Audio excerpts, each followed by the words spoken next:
পোনপ্ৰথমে তোমালোকে যদি ভিডিঅ'টো লাইক নকৰা তেতিয়াহ'লে প্লিজ লাইক কৰিবা আৰু চেনেলটো ছাবস্ক্ৰাইব কৰিবলৈ নাপাহৰিবা। তো মই তোমালোকক মানে কি প্ৰমিছ কৰিছিলোঁ যে মই ছ'চিয়েল চায়েন্সৰো কুৱেশ্যন আনচাৰ্ছ দিম ইম্পৰ্টেণ্ট। আজি আহিছোঁ ছ'চিয়েল চায়েন্সৰ এটা ভিডিঅ'লৈ। প্ৰথমটো হৈছে শীতল মৰুভূমি কাক বোলে? অ'কে, মেৰু অঞ্চলৰ বৰফাবৃত এলেকাবোৰক শীতল মৰুভূমি বোলা হয়। সেই ৰবা ইম্পৰ্টেণ্ট। পৃথিৱীৰ স্থলভাগৰ প্ৰায় কিমান শতাংশ ভূমি মৰুকৰণ প্ৰক্ৰিয়াৰ কবলত পৰিছে? 35%, অৰ্থাৎ 35%। মৰুকৰণ কি? মৰুকৰণ হৈছে এনে এটা প্ৰক্ৰিয়া য'ত ভূমিৰ জৈৱিক সম্ভাৱনা বা ক্ষমতা বিনষ্ট হৈ মৰুভূমিৰ সৃষ্টি হয়।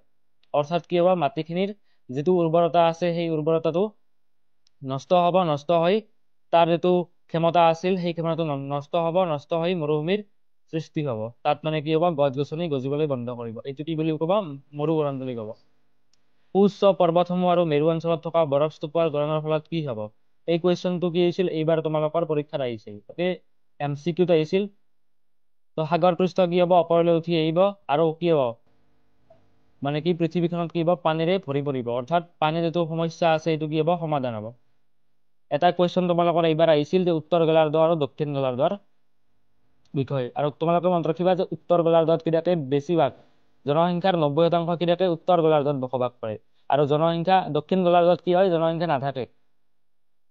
কাৰণ তাত কি আছে, তাৰ আছে বৰফ, বৰফেৰে কি আছে, আৱৰি আছে, আইচ আছে, অৰ্থাৎ তাত বৰফ আছে।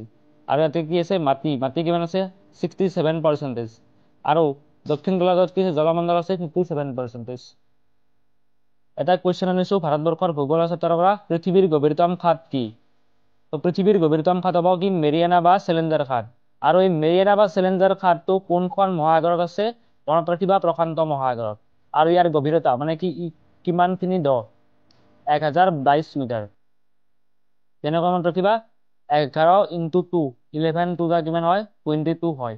11022, 11,022 মিটাৰ। ইয়াৰ কি হ'ব, গভীৰতা হ'ব। ইমানখিনি কি হ'ব, দ হ'ব। অলৰেডি কৈছোঁ যে মেৰিয়ানা, অলৰেডি তোমালোকক প্ৰশ্নটো কৈছোঁ যে মেৰিয়ানা খাদ কোনখন মহাসাগৰত আছে? শুদ্ধ উত্তৰ হ'ব প্ৰশান্ত মহাসাগৰত মেৰিয়ানা খাদ অৱস্থিত। নেক্সট কুৱেশ্যনটো সুধিছে যে কোনখন মহাসাগৰৰ আকৃতি ইংৰাজী ৰাজসাগৰটোৰ দৰে? শুদ্ধ উত্তৰটো হ'ব আটলান্টিক মহাসাগৰ। বহুত বেছি ইম্পৰ্টেণ্ট হয়, চাই ল'বা। পৃথিৱীৰ তৃতীয় বৃহত্তম মহাসাগৰখনৰ নাম কি? ভাৰত মহাসাগৰ। ইয়াৰ যিটো গভীৰতা আছে এইটো 4000 মিটাৰ হ'ব। পৃথিৱীৰ দ্বিতীয় উচ্চতম শৃংগটোৰ নাম কি হয়? গডউইন অষ্টিন বা মাউণ্ট কেটু। ইয়াৰ উচ্চতা কি হ'ব? 8611 মিটাৰ। তোমালোকে কমেণ্টত পৃথিৱীৰ উচ্চতম শৃংগটোৰ উচ্চতা আৰু নামটো জনাবা। 12 নম্বৰ প্ৰশ্নটো হৈছে মাউণ্ট কেটু কোনখন পৰ্বত শ্ৰেণীৰ অন্তৰ্গত? তো কাৰাকোৰাম পৰ্বত শ্ৰেণীৰ অন্তৰ্গত। এটা কুৱেশ্যন লৈছোঁ, 10টা কুৱেশ্যন লৈছোঁ, আন্তৰ্জাতিক সংস্থা, ৰাষ্ট্ৰসংঘ আৰু অন্যান্য।